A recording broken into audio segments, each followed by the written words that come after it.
दलाली में आशुतोष का कोई जवाब नहीं है, लेकिन आज ऐसा क्या अलग हुआ जिसने आशुतोष के सारे किए कराए पे पानी फेर दिया। वैसे तो आपने आशुतोष को हमेशा एक तरफ बोलते हुए देखा होगा, एक तरफा। ये आदमी खुद को पत्रकार कहता है और पिछले 2 दशक से ये मोदी, बीजेपी और आरएसएस के पीछे पड़ा हुआ है। इतनी बार मुंह की खाने के बाद भी और इतनी बार हार का सामना करने के बाद भी आशुतोष अपने प्रोपेगेंडा में लगा हुआ है, क्योंकि यही आशुतोष की रोजी रोटी है। लेकिन आज ऐसा क्या हो कि आशुतोष करोड़ों लोगों के सामने जलील हो गया, वो भी भरे मंच पे। एक बहुत ही बड़े सज्जन हैं और बहुत ही बड़े पत्रकार हैं और काफी न्यूट्रल हैं।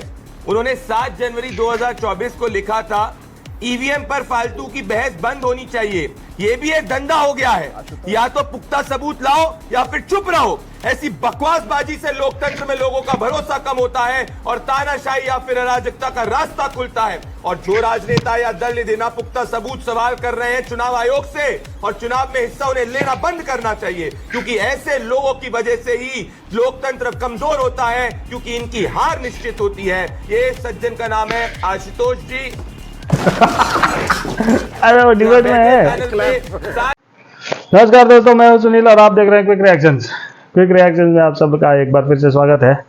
आज का वीडियो होगा आशुतोष, हमारे प्यारे आशुतोष, हमारे प्यारे कालीतोष। इसका तो टोस्ट बना गया आज वीडियो में। और कोई आता है इसको टोस्ट बना के चला जाता है, टोस्ट ही टोस्ट बना देता है इसको। चलिए देखते हैं वीडियो और मजे लेते हैं। हर एक इंसान आके इसको पेल के गया आज। और हमारे ओरिजिनल पेलोदार तो क्या बोलते हैं, आनंद रंगनाथन, उन्होंने भी इनका पूरा गर्दन पकड़ के काटा है। चलिए वीडियो देखते हैं। जनवरी 2024 को 2:14 पे इन्होंने ये बात कही। हाँ तो प्रदीप एक सेकंड, इसके लिए तो आपको आशुतोष की तारीफ करनी चाहिए। आपको तारीफ करनी चाहिए। वो अपनी एक सेकंड, ना एक सेकंड। इसका मतलब आशुतोष ने जब उन्हें लगा कि ईवीएम पर सवाल, वो हमेशा कहते हैं, वो हमेशा कहते हैं, नहीं एक second, that's his stand. Ashutosh ने हमेशा ये माना है कि ईवीएम पर जो लोग आरोप लगाते हैं वो नहीं लगाना चाहिए, बेकार आरोप है। मैं तो आज तारीफ कर रहा हूँ आशुतोष जी की, क्योंकि मेरे पर बात आज वो कर रहे हैं पुख्ता सबूत की, और उसी को राहुल गांधी को सुनना चाहिए। आशुतोष जी आशुतोष क्या कह रहे हैं, जाके बोलिए, फर्जी बातें बंद करें और चुनाव में जनता का सहयोग जीतने का प्रयास करें। कम से कम भारतीय जनता पार्टी के प्रवक्ता और जनता दल यूनाइटेड के प्रवक्ता मेरे ऊपर यह आरोप नहीं लगा सकते कि मैं सत्ता पक्ष विपक्ष के बीच में भेद करता हूँ। एक्टिंग है। इत्तेफाक की बात है कि देखिए 25 जून 1975 को देश में आपातकाल लगा था, क्योंकि तब देश की संवैधानिक संस्थाओं पर इसी तरीके के आरोप लगे थे और उसका जवाब ये था। अगर सत्यप्रकाश जी उस ओर इशारा कर रहे हैं तो फिर मुझे कुछ कहना नहीं है। मेरा इशारा उस ओर नहीं है, आप जो समझ रहे हैं तो मुझे नहीं, मैंने आपको बड़े ध्यान से सुना जी। तो मैं इतनी सी बात कह रहा हूँ कि जो बात सत्यप्रकाश जी कह रहे हैं बड़ी खतरनाक बात दरअसल कह रहे हैं। इसका मतलब ये कि इस देश के अंदर आप किसी भी संवैधानिक संस्था के बारे में आप बोल ही नहीं सकते और आपको चुप रहना चाहिए, क्योंकि अगर आप आलोचना करेंगे तो आपको 1 साल जेल जाना पड़ेगा। ये बड़ी इत्तेफाक की बात। देखिए इसी तरीके की बात राज्यसभा के अंदर चेयरमैन साहब भी कह रहे हैं कि आपको ऑथेंटिकेट करना पड़ेगा। ये एक टेंडेंसी, एक अथॉरिटेरियन टेंडेंसी है। आशुतोष जी, आप जिस तरह इशारा कर रहे हैं, मेरा इशारा उधर नहीं, एक बारीक रेखा है। जब किसी व्यक्ति के खिलाफ आप डिफेमेशन करते हैं तो वो व्यक्ति कोर्ट जाता है अपने डिफेमेशन को प्रोटेक्ट करने, और आप कोई भी व्यक्ति प्रोसिक्यूट हो सकता है। मेरा सवाल है कि लोकतांत्रिक संस्थाओं की जिस तरह विपक्ष धज्जियां लगातार उड़ा रहा है, एक भी संस्था ऐसी नहीं बची है इस देश में जिस पर विपक्ष ने लगातार हमला नहीं किया है, चाहे वो राहुल गांधी हो या उनके तमाम घटक दल हो, चाहे केजरीवाल हो। उन्होंने ईडी पर गहरे आरोप लगाए। अगर इस तरह की स्थिति में कोई सब्सटेंटिव एविडेंस नहीं हो तो क्या इस देश में सबको स्वतंत्रता दे दी जाए कि आप कुछ भी करते रहे, कुछ भी बिना सिर पैर के बोलते रहे? मैं सिर्फ अरुण जेटली जी के 2 स्टेटमेंट की तरफ याद दिलाना चाहता हूं सत्यप्रकाश मिश्रा जी को। अरुण जेटली ने सुप्रीम कोर्ट के बारे में कहा था, it's a tyranny of unelected. Criticism करना और आरोप लगाना 2 अलग चीज है। यहाँ पे कहा जा रहा है कि इलेक्शन कमीशन मिला हुआ है सत्ता पक्ष से कांग्रेस को हराने के लिए, और अगर आप आलोचना करते हैं कि इलेक्शन कमीशन पारदर्शी नहीं है तो ये 2 अलग बातें हो जाएंगी। आप क्रोनोलॉजी समझ लीजिए। बिल्कुल, जो हालत बंगाल में दिखाई पड़ रहा है वही हालत तो वहां पर भी है। हजारों लोगों को सड़कों पर आना पड़ा, रेल रोकना पड़ा, उसके बाद महाराष्ट्र की सरकार की आंख खुलती है। लेकिन वो बहस का मुद्दा नहीं है। बहस का मुद्दा यह कि राहुल गांधी ने क्यों कह दिया।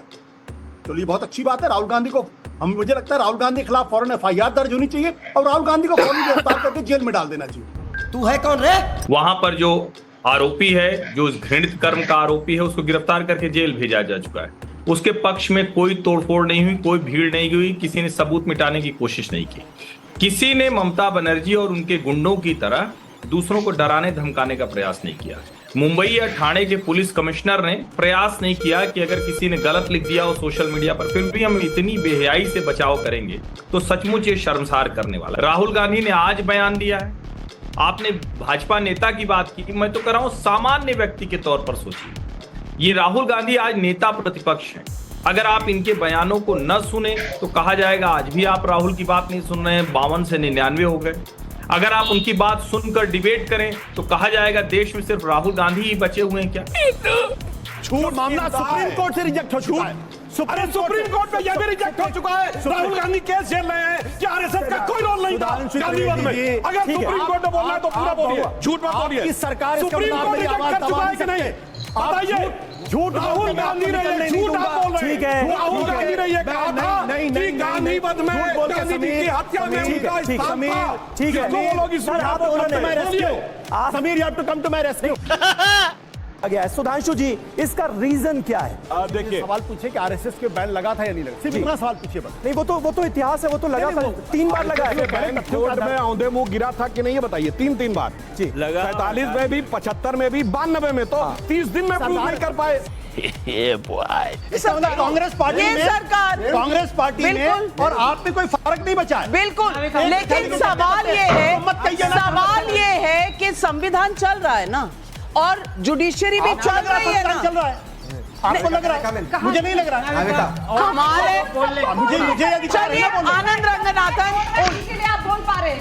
आनंद रंगनाथन चलिए तहसीन में आ रही है, लेकिन समय होता अभी तक आप जेल में हो। राधिका जी, आप कांग्रेस पार्टी में थी तो आप इंदिरा गांधी की तारीफ क्या करती तो सुबह भगवान, पहली बार जब बीजेपी की व्यवस्था को चलने लगा, वाह मस्त मजा आया।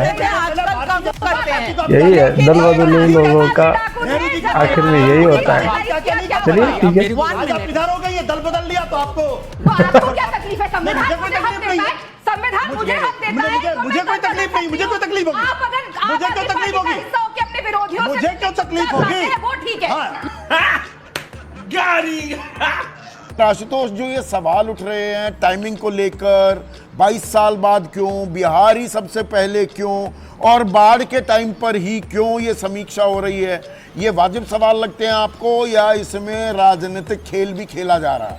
नहीं संदीप, तो ये कोई भी सामान्य आदमी होगा वो ये सवाल तो खड़ा करेगा कि भाई बिहार के अंदर जब बारिश का मौसम होगा, जब बाढ़ का मौसम होगा तो आप 1 महीने के अंदर कैसे इसको करा लेंगे। ये तो बहुत ही वाजिब सा सवाल है, और अचानक आपको क्या ध्यान पड़ गया? दोस्तों आशुतोष को तो हर कोई आता है, बेइज्जती करता है और चला भी जाता है, और इसको पता भी नहीं चलता है कि मेरा बेइज्जती हो चुका है।